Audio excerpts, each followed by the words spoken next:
আসসালামু আলাইকুম, কেমন আছো বন্ধুরা সকলেই? আমার এই ছোট্ট ব্লগে তোমাদের সকলকে স্বাগত জানাই। আজকে আমি গরুর গোশতের কোপ্তা বানাবো। তার জন্য 1 কিলো গোশত নিয়ে নিয়েছি। হাড়গুলোকে আলাদা রেখে দিয়ে আমি গোশতগুলোকে ধুয়ে পরিষ্কার করে নিয়ে মিক্সিতে পিষে নিয়েছি। তোমরা চাইলে শিলপাটায়ও পিষে নিতে পারো। দেখো আমি এগুলো মশলাগুলো দিয়ে দিচ্ছি। ভাজা পেঁয়াজ দিয়েছি, পরিমাণ মতো নুন, চিনি, আদা রসুন, জিরের গুঁড়ো, ধনের গুঁড়ো, মরিচের গুঁড়ো, সব মশলা দিয়ে সরিষার তেল দিয়ে এটা হাতের সাহায্যে ভালো করে মেখে নিতে হবে। হ্যাঁ, আর একটা কথা বলি, তোমরা চাইলে চিকেন বা মাটন দিয়েও করে নিতে পারো।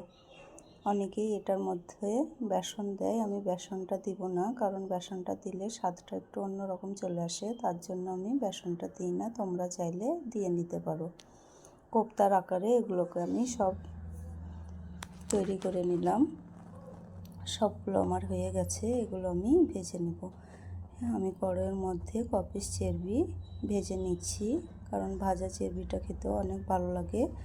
ওর মধ্যে আমি কোপ্তাগুলোকে দিয়ে দিচ্ছি। তোমরা চাইলে ছাঁকা তেলেও এগুলো ভেজে নিতে পারো। সবগুলো দেওয়া হয়ে গেছে, এবার আমি পরিমাণ মতো জল দিয়ে দেব। জলটা এই কারণে দেওয়া যাতে ভেতর থেকে সেদ্ধ হয়ে যায়।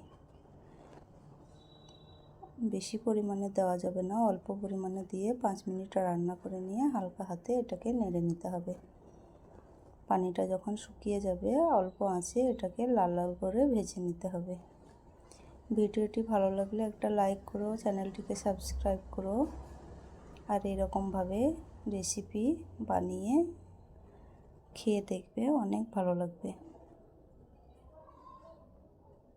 সবগুলো ভাজা হয়ে গেছে, দেখো